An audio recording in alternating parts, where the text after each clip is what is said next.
going to cover how to get into the scooter, the first part, and then we'll talk about switching this out. But to get inside, you're going to have a sticker on top here. You got to you don't have to remove the whole thing like in this case, but just peel back the edges to access these screw points. These two up here at the top, they do not have an opposing nut on the bottom like the rest of them do. These just screw straight out of the chassis. There's several methods and tools you can use to accomplish this job. I use a drill, but I have to get into these quite often. But all you need is an Allen hex here. The size that I have here is a 4. And then I use also to kind of speed up the task, if you have access to it, a ratchet with a size 10. So I will put the hex down and then use the ratchet on the opposing side to resist the nut and then back it out.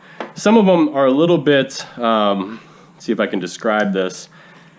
There's not a lot of room with the lip that's underneath the scooter, but it's still very doable. It's just a matter of when you put the hex in, if you kind of just tilt the head a little bit, it'll take the bottom and push the nut away from the body just enough to get the ratchet on. So it's more of just like a technique thing there to make it a little bit easier. And then actually that's the true of all of them. Some of them are easier than others, but they're definitely manageable. And then the one new thing that we have to address is because scooters are now being ridden more in inclement weather because people are commuting with them, we've decided to put a weather sealant around the deck here. So to deal with that, once you get the screws off, you're going to find that it's still kind of tricky to get the deck off. So what you can do for that is either a flathead screwdriver, a Phillips would probably work too, or a small pry bar. And what I do is I go to this spot right here where the shock is mounted. There's a nice lip. And so I'll put the head of the screwdriver right down there and then lift the handle up. And you'll hear it start to pry away. And once you get it started, then you'll just kind of work your way forward and then you should be good to go. Once the scooter is open,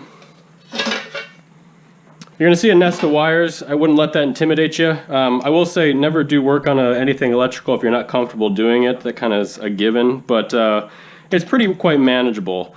So once you're inside here, you want to make sure, of course, you have nothing plugged in on the side. And then when you're doing any work, the first thing you want to do is unplug this yellow connector right here. That's the main feed from the battery.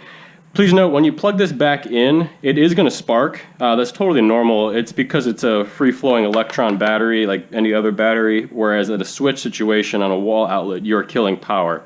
This is your kind of pseudo switch in this case at this point in electrical chain.